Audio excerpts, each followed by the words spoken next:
So now that we've firmly established, because remember, we have a video to watch in which he goes into how the aura is not real.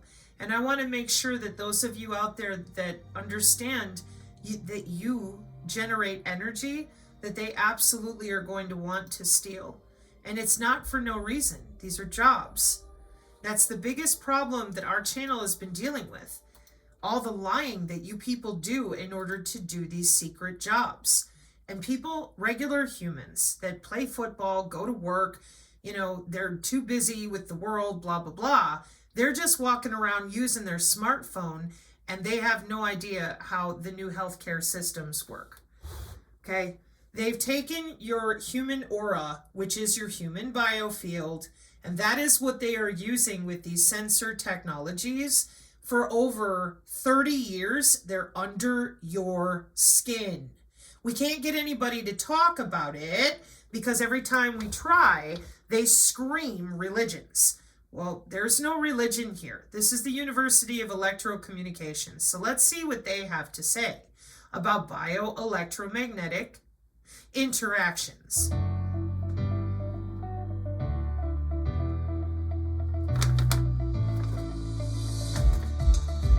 Hello, my name is Dairo Kumuramatsu.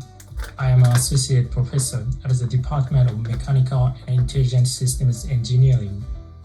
My area of expertise is bioelectromagnetics, which integrate electronics and bionics.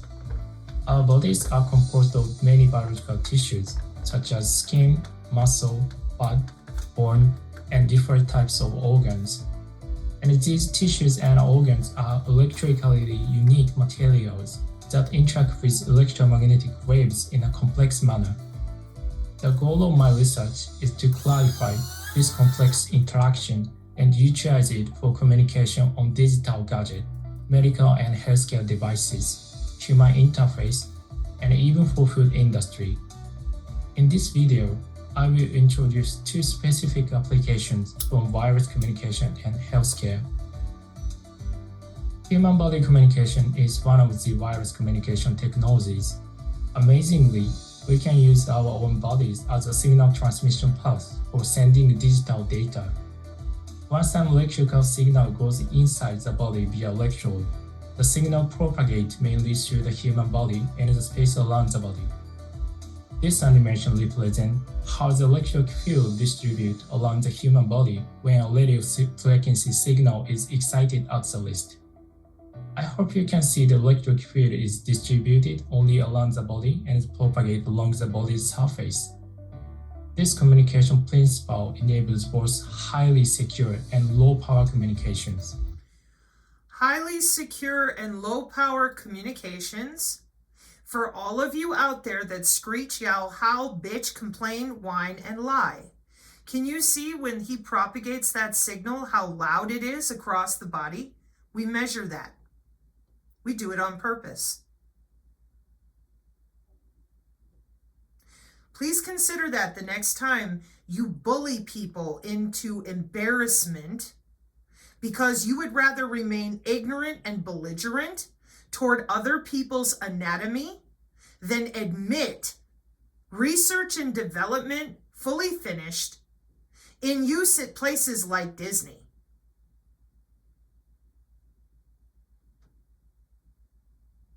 We as humans can do better. We can be respectful of one another and our professions. If you would stop lying about human biology in use with wireless communication technology for healthcare. Because when you continue to bully people, badger them, gaslight, you are not engendering trust. You are not building bridges of communication. You are tearing down basic human discussion.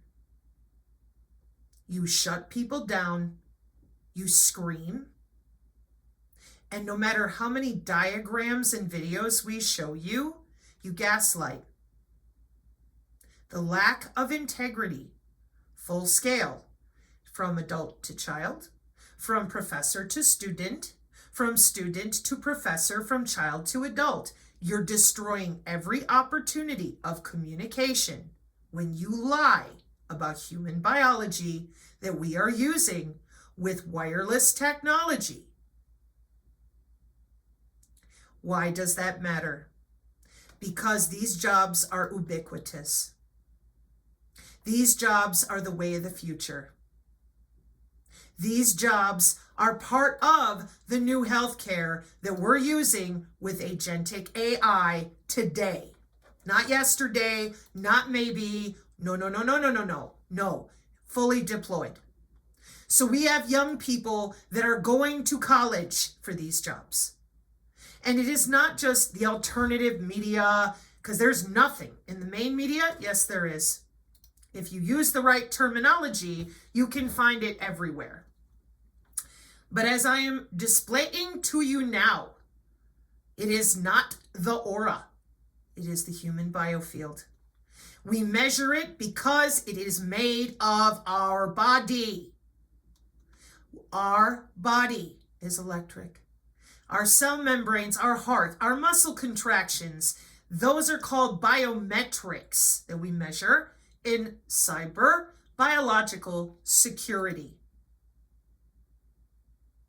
Energy harvesting W-band is pulling that bioelectricity, and the reason that we are unable to gain a foothold with authentic dialogue between parents and children, students and professors is right there. It's fake. No, it's medicine. Now, how is that possible? Occam's razor, please. How did they get away with it? You used the wrong word. Oh, were you talking about bioelectromagnetics with human body communication? Oh, that's one of the most wonderful things that we're doing in healthcare right now today. We have algorithms with something called precision AI healthcare. We can make any problem you have with your health go away. As an application example of information represent. Now, before I push play again, excuse me, meant to back that up. Just watch carefully when he mentions how it propagates across the body. I'm going to zoom in here a bit. Watch how loud this is and how big of a field it's going through. So that way, when I show you things like this, that it's just going to electrocute you just a little under the skin, and it's exogenous. This is wireless. You're not, his image is showing you that you have to have a wearable on. We don't need a wearable. We can do it just wirelessly through your phone. Us for sending digital data. Once an electrical signal goes inside the body via electrode, the signal propagates mainly through the human body and the space around the body. This animation represents how the electric field distributes along the human body when a radio frequency signal is excited at the wrist. I hope you can see the electric field is distributed only around the body and propagates along the body's surface.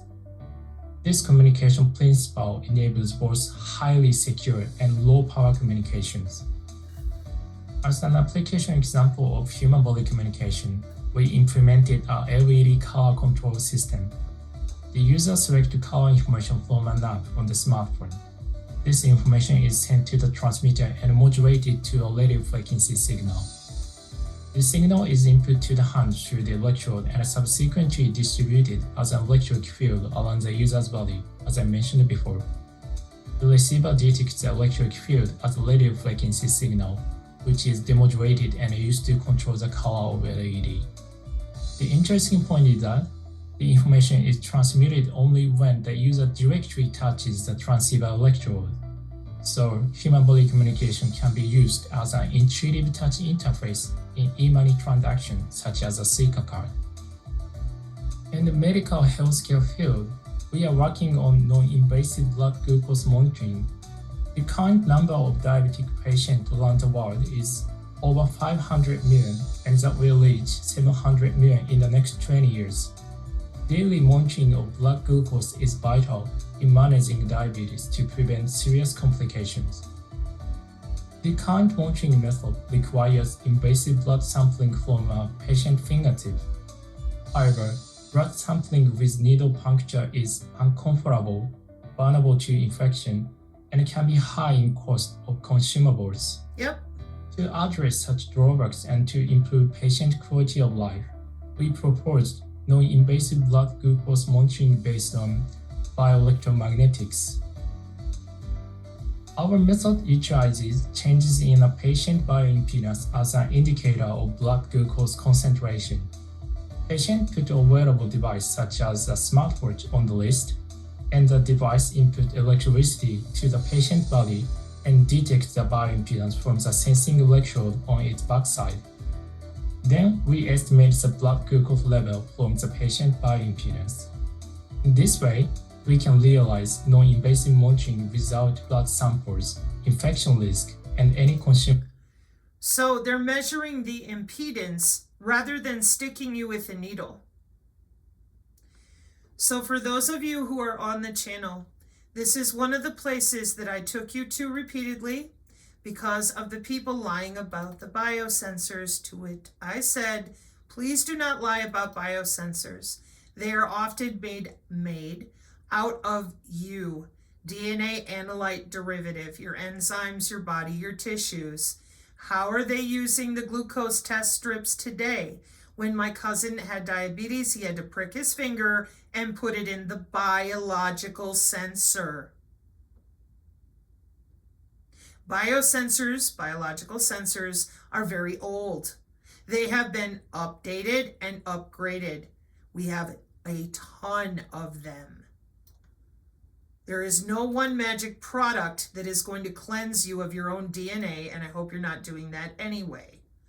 So, bioelectronics have a way to put a sticker on your skin and measure your blood glucose to your phone or wirelessly to the doctor using the impedance of your bioelectromagnetic, your biofield.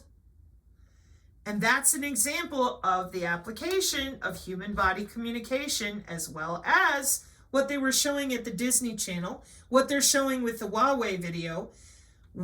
Our method utilizes changes in a patient's bioimpedance as an indicator of blood glucose concentration. This is an example of bioelectronics. Just so you know, patient puts a wearable device, such as a smartwatch, on the wrist, and the device inputs electricity to the patient's body, just a little, and detects the bioimpedance from the sensing electrodes on the backside. Bioelectronics also include your transdermal patches.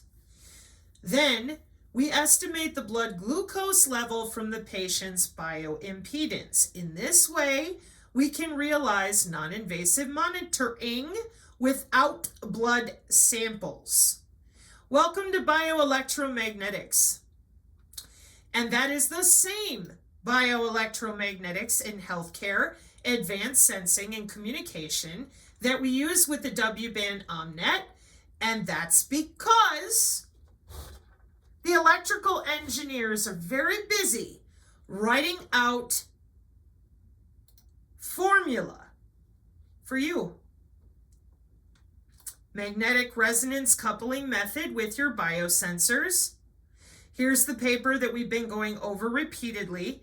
Intra-body area network communication, because while the electrical engineers can go ahead with their oscilloscope and do all of this, the transceivers and receivers are often comprised of wireless sensor networks, which have to be routed to the intra-body area network.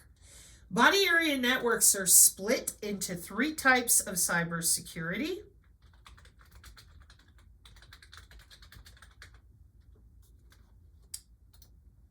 And then we're finally going to get to our video. The cybersecurity architecture of wireless body area network involves those tiny low power sensor nodes, a central unit, a remote server, and your gateway sync node. The security considerations include authentication, encryption, integrity, validation, and technical controls. Wireless body area networks are used with your healthcare, sports, fitness, assisted living, and military application. You are split into more than 3, but I just want to keep it simple as much as I can. Excuse me.